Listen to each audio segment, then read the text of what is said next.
¿Qué pasó cuando llegaron? Que lo pudrieron todo.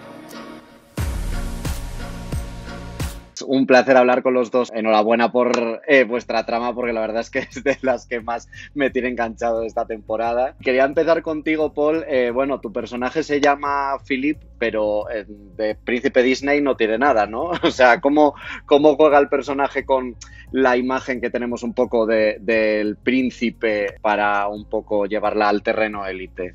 Pues yo creo que va a reflejar un poco la realidad, ¿no? Porque todo el mundo hemos pensado siempre que un príncipe tiene que ser azul y todo eso, ese mundo de príncipe azul.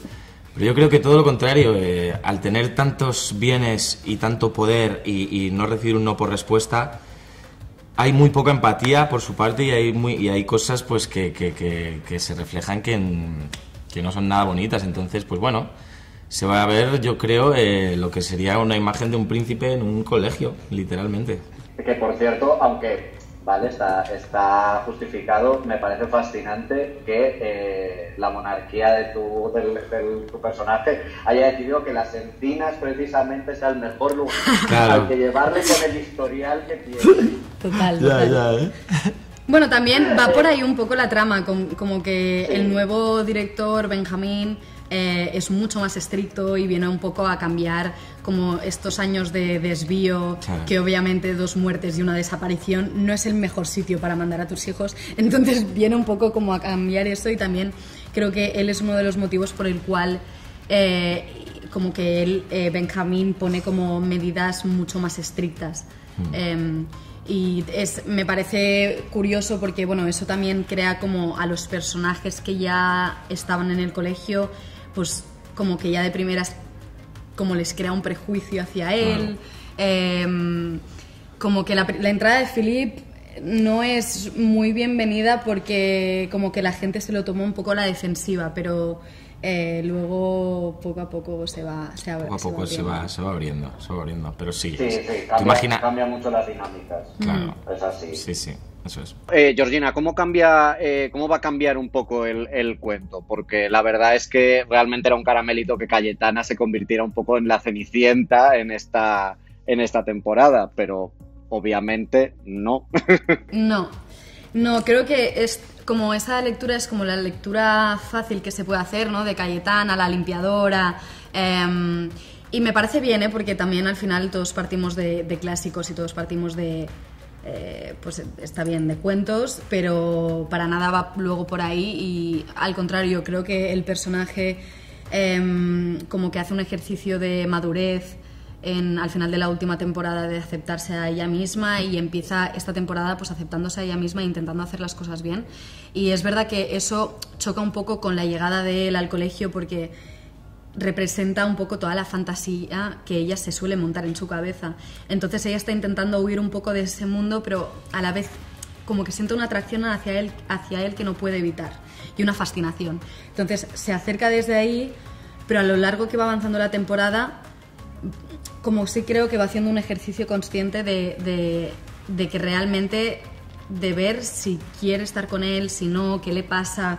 Y bueno, es un proceso bonito. Sí. Os quería preguntar a los dos, porque en esta temporada me he dado cuenta de que, aparte de que hay algunas tramas que están implicadas en el tema del consentimiento, muchos personajes lo verbalizan mucho y como que se incide mucho en este tema. ¿Creéis que es importante que en una serie que ve tanta gente joven se hable de esto de manera tan directa, del consentimiento? Completamente. Creo que sobre todo porque la gente joven es como el colectivo más vulnerable en este sentido, porque estamos muy contaminados por un montón de relaciones tóxicas, por el porno mismo, que es lo peor de este planeta.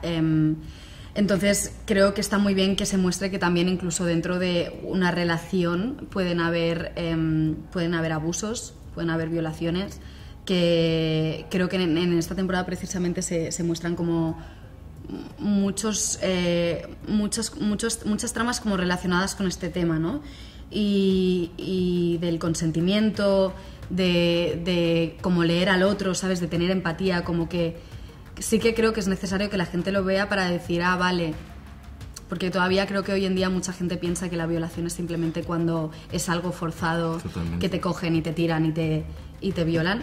Y creo que en esta temporada pues hemos explorado un poco este tema cuando no es tan evidente, que creo que es cuando es más difícil de identificar. Es algo que existe y yo creo que se tiene que contar. También os quería preguntar cómo habéis visto esta inclusión de la moda también un poco en vuestras tramas y darle como un poco más de valor, teniendo en cuenta que bueno, pues que Élite tiene esa suerte de que como los protagonistas viven con un poder adquisitivo mayor, pues que se pueda lucir. ¿Cómo veis que encima se saque y se le haga protagonista?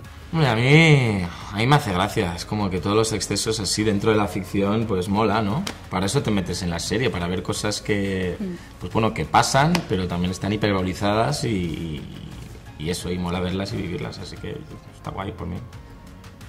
Sí, estos dos personajes son unos fashionistas, la verdad. Total. Y es guay porque es un punto que les une a los dos. Y pues, por ejemplo, de tu personaje me mola mucho porque tiene un estilo un poco ambiguo, o sea, no ambiguo, perdón, ¿cómo se dice? Como no normativo, como andrógeno, como sí, que no, no, sí. como que no, y me parece muy guay porque es un tío que tiene estilazo y disfruta con la moda, y a veces es algo que dejamos exclusivamente para las mujeres, y me parece que los hombres también pueden disfrutar muchísimo Totalmente. de la moda, y su personaje lo disfruta y la verdad es que es muy guay. Está muy guay, está muy guay. Sí. Y por último, ya que has hablado, Paul, antes del tema de que en estas series tú vienes, o sea, uno viene también a pasárselo bien y tal, hay una cosa que suele hacerse mucho en las series sobre gente joven y tal, que es pues capítulos musicales o meter la música de alguna manera. ¿Se ha planteado de alguna manera, ahora que estás tú con, yo que sé, por ejemplo, Aarón también ha estado haciendo sus pinitos en la música, meter algo de música en Élite a través de vosotros, de los personajes? ¿O te gustaría? Bueno, esa pregunta de me gustaría, no sabría qué decirte, porque por una parte obviamente me encantaría, estaría súper agradecido, pero por otra me daría miedo que haya gente que pensase, mira, se ha metido aquí su tema porque tal. Entonces casi que, bueno, si pasase, súper guay, y pues bueno, dos pájaros de un tiro, metiendo las dos cosas que amo súper bien, ¿sabes? Pero si no pasa, pues bueno, también bien. Oye, y también nos pueden decir componer la canción de Élite. No, a mí me encantaría como personaje cantar, vamos, sería una fantasía, sí, sí. Pues muchísimas gracias por esta entrevista, chicos. A ti. Y de verdad que tengo muchas ganas de ver el resto de capítulos. Qué guay. Que tengáis buen día. Muchas Adiós, gracias. igual. Adiós.